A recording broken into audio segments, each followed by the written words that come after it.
Namaskar.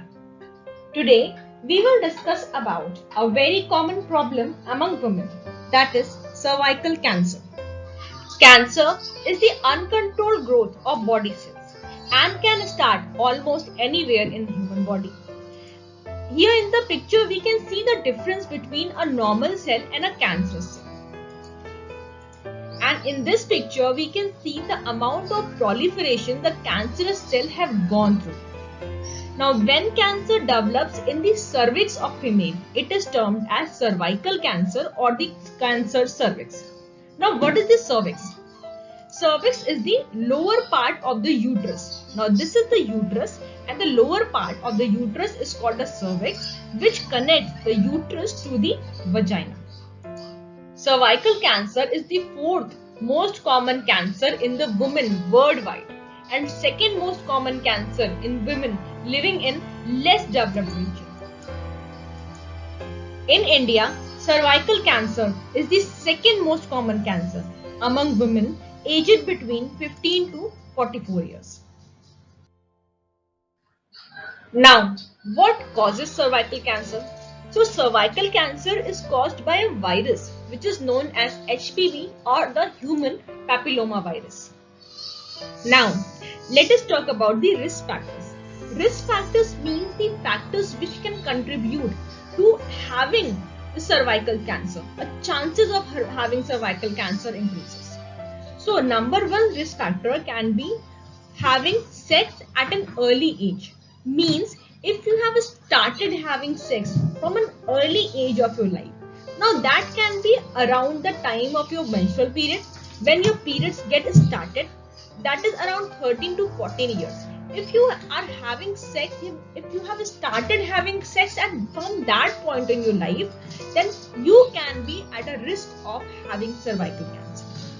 Another point is having multiple sex partners.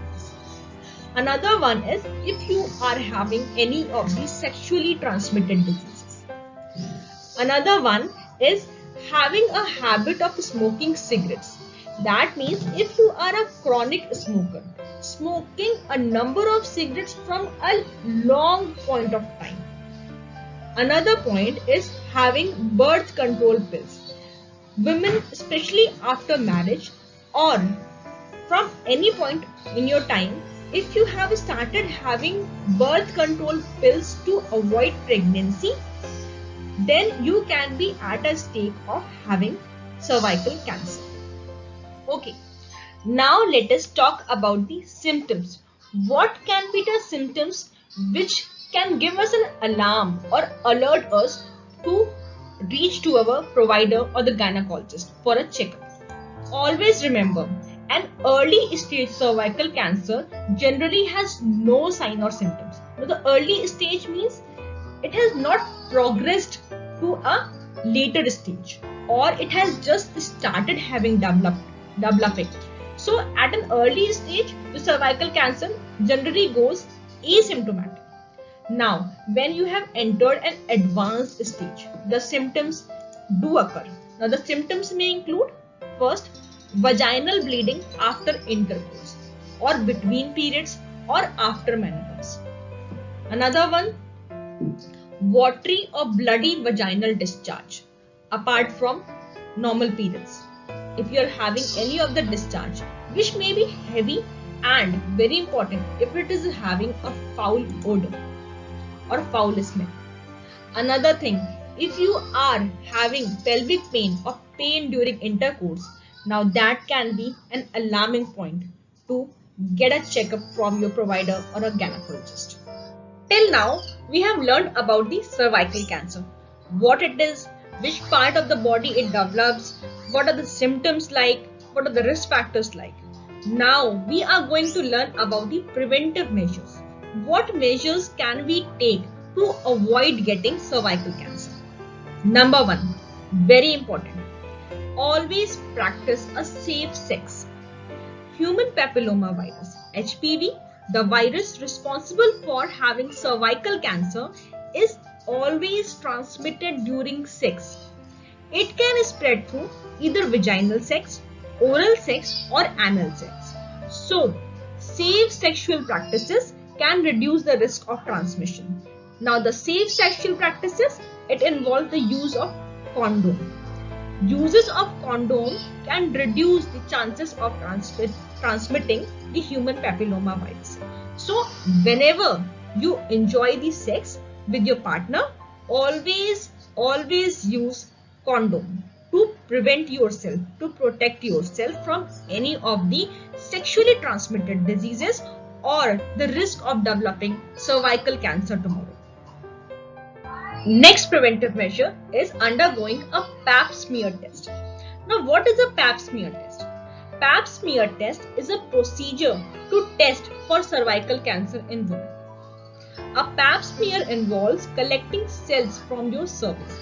That means the gynecologist will take up some of the cells from your cervical part and then undergo the test to check it for the presence of any cervical cancer or any cancerous cell in the woman. In general, doctors recommend the beginning of pap smear test by the age of 21. Doctors generally recommend repeating pap testing every 3 years for women ages 21 to 65 years. Pap smear test should be a diagnostic test starting with the age of 21 years. That means you don't have to wait for any of the symptoms to develop to going for the checkup or the pap smear test.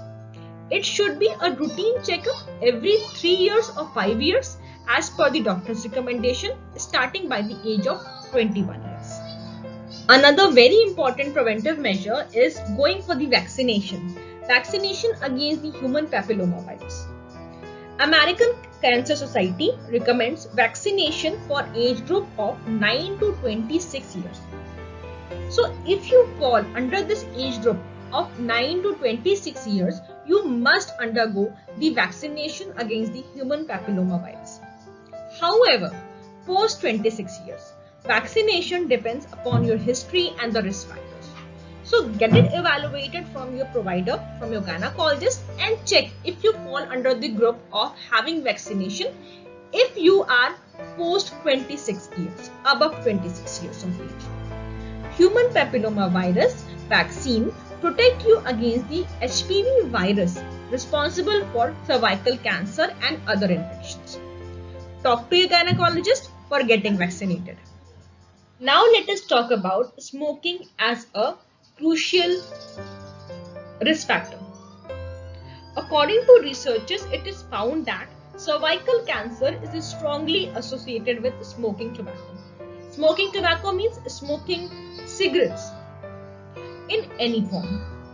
Although cervical cancer is caused by the HPV, which we have already learned before, but cigarette smoking is considered as a very crucial cofactor, which means if you are a chronic smoker, then the risk of having cervical cancer increases. So the more you smoke, the more your risk goes up. Not only that, there is a huge association of cervical cancer with passive smoking. Now, what is passive smoking? Passive smoking means you are not directly related to smoking. That means, like in your house, if your husband is smoking or your partner is smoking and you are directly getting in contact with that smoke, the exhaled smoke, that is called a passive smoking, that you are inhaling the exhaled smoke from the cigarette. That also increases your risk of having cervical cancer. So quit smoking today itself, either direct or indirect. Remember, cervical cancer, if detected at an early stage, can be cured and treated. Talk to your provider if you have any symptoms. Please don't feel shy, don't feel embarrassed in talking about your symptoms to your friends and family members. Please reach out to your local and the nearest gynecologist with all these symptoms. Practice preventive measures and get vaccinated today for a safer tomorrow. If you want, you can also reach out to us and we can help you out in finding the best treatment possible and the best gynecologist available and the best doctor available for your problem. There are many of the diagnostic and the treatment measures available today with the advanced technologies. So please talk about it and get a safer tomorrow and get a better health tomorrow. Thank you.